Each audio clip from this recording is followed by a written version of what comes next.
Nelson Mandela led the South African people out of apartheid by using peaceful protests to help spread awareness of the social and economic condition of his country to the world during the end of the 20th century.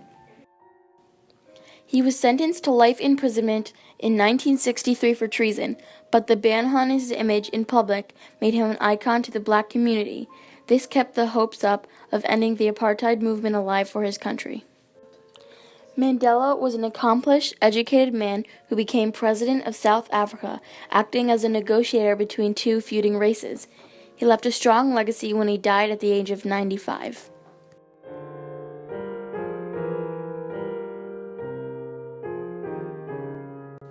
Apartheid was a social system in South Africa put in place by the Dutch, in which black people and other racial groups did not have the same political and economic rights as Europeans.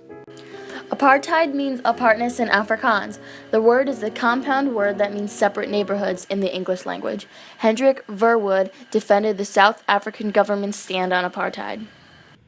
Our policy is one which is called by an Afrikaans word apartheid.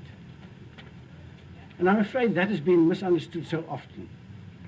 It could just as easily, and perhaps much better, be described as a policy of good neighborliness.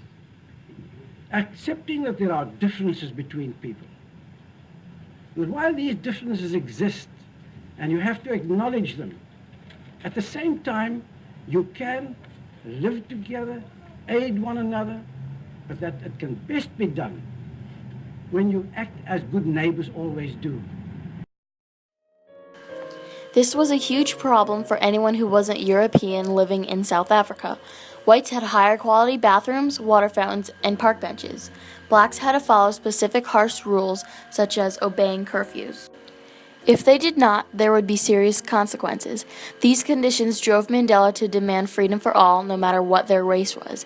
If Mandela was a prince in a fairy tale, apartheid was the dragon which he spent his whole life trying to slay, and liberating his country was like freeing the princess.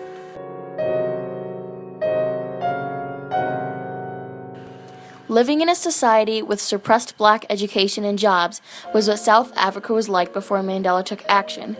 Fortunately, some blacks slipped through the cracks of the education system and rose to greatness. Nelson Mandela was very fortunate and he became a very successful lawyer. He also had a charisma and a smile that made people feel at ease with him. In jail, Mandela was actively fighting the movement by studying his enemies. He learned their language and studied their history to better understand them. He was preparing himself for his release. Mandela always had a feeling he wouldn't be there for life, even though that was his sentence. Mandela was a man of destiny. He was going to do great things. After so long in jail, the guards were not so much his guards, but more like his servants. As his guards came to know him, they were appalled that they were allowed to go home every night, but he couldn't. Mandela was finally released with the help of United Nations sanctions placed on South Africa in the 1980s. Pressure was placed on the government. Either Nelson Mandela would be released from jail and the apartheid system would be totally dismantled, or the United Nations would put further sanctions on South Africa.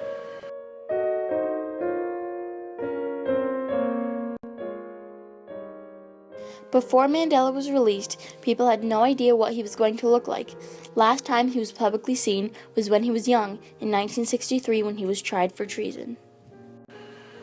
Time magazine produced an image of what they thought he would look like, but it looked nothing like him. Once Mandela was out of jail, he continued his work. As for Winnie, she had caused a great deal of trouble in a violent way while Mandela was in prison, and this was not good for him and his image.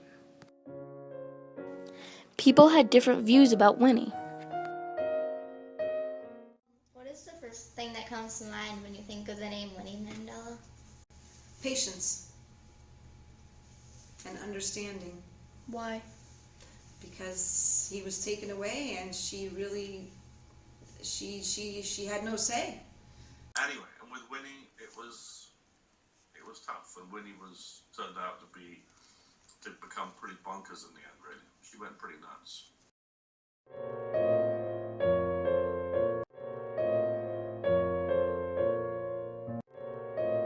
Many people wanted to stop apartheid. Change was about to come very soon.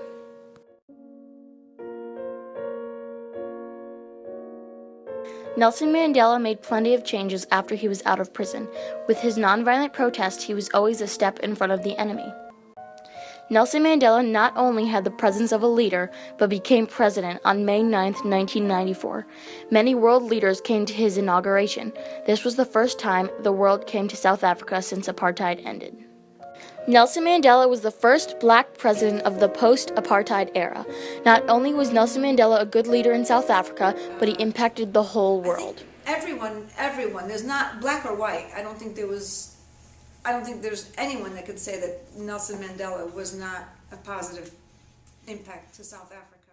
Put sanctions, and lots of other countries put sanctions, and that was a big part of it. I mean, when I talked about international pressure, that's what I was referring to. Nelson Mandela unfortunately died on December 5, 2003, but he left behind a strong legacy that will be remembered for centuries.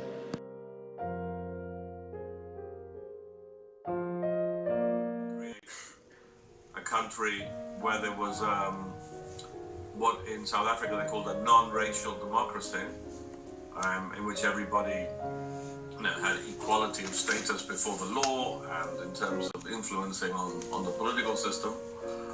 And he wanted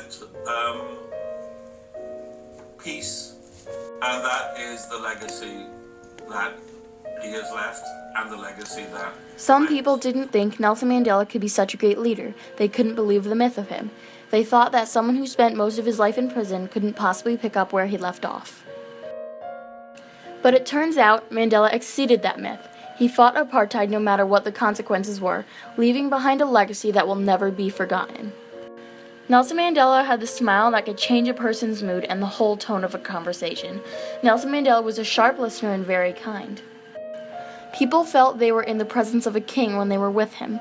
With his personality, his looks, and his smile, Mandela could win anyone over. Nelson Mandela is known for helping those who needed it most. He didn't care what people would do to him for fighting against them. He did whatever it took to stop the apartheid struggle. When Nelson sadly passed away, the whole world mourned over his death. He was a symbol of a fair but mixed-race world. The world never looked at him for being black, but for the accomplishments he made. This spoke volumes for what he was able to accomplish and leave the world. On May 2, 1994, Nelson Mandela performed his victory speech, signaling the end of apartheid in South Africa and his dreams coming true. To the people of South Africa and the world who are watching, this is indeed a joyous night for the human spirit. This is your victory too. You helped end apartheid. You stood with us through the transition. I watched along with you all as the tens of thousands of our people stood patiently in long queues for many hours, some sleeping on the open ground overnight, waiting to cast this momentous vote. South Africa's heroes are legends across the generations. But it is you, the people, who are our true heroes. This is one of the most important moments in the life of our country. I stand before you filled with deep pride and joy. Pride in the ordinary, humble people of this country. You have shown such a calm, patient determination to reclaim this country as your own. You can loudly proclaim from the rooftops, free at last.